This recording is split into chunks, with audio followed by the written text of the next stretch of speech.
In this video, we're going to walk through a coding solution to the classic Daily Temperature Increase SQL technical interview question. So let's jump in. So in this question, we're given the table daily weather, and this table has three columns. The first is the record ID, which is an integer. The second is the measure date, which is a date. And the third is the temperature Celsius, which is also an integer. So the record ID is the primary key. There are no duplicate rows that have the same measured date, and this table contains information about the temperature recorded on a specific day. So our job is to write a solution to find all record IDs where the temperature was higher than the previous day's temperature, and the result can be returned in any order. So as always, I think the best way to understand it is simply walk through an example. So here we have a daily weather table with 5 records. And so again, our job is to find a day's temperature that was higher than the previous day's temperature. And so if we look at the measure dates, we can see they're all in order. It's the 1st, 2nd, 3rd, 4th, and 5th of June.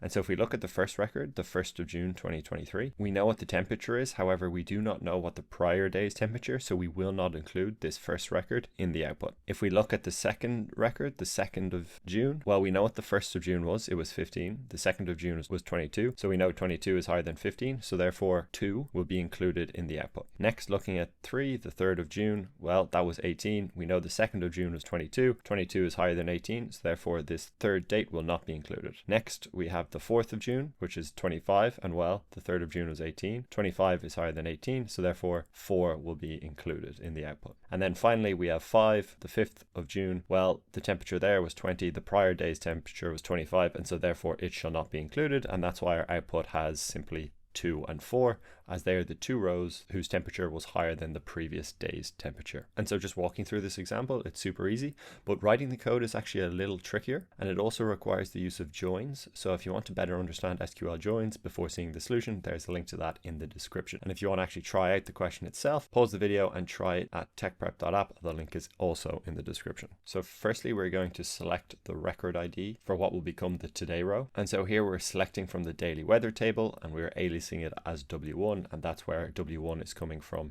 in that select statement. Next, we have the join on the daily weather, the W2, and so here what we're doing is we're bringing in another copy of the same table for comparison, and this will stand for yesterday, and we're aliasing it as W2. And if you want to go deeper on joins, there's a link to another video I made in the description. This next line then matches each today row with the row whose date is exactly 1 day earlier. So W1.measureDate is today, and then what we're saying is we are matching it then with the previous date by adding 1 day to that prior date so that they are now equal. And then finally we can use a where clause to keep only the pair where today's temperature is higher than yesterday's temperature, and this results in a list of record IDs where today was warmer than the day before. So let's run the test cases. Perfect, the test passed. Let's run the test suite and see if all tests pass. Perfect, all the tests passed.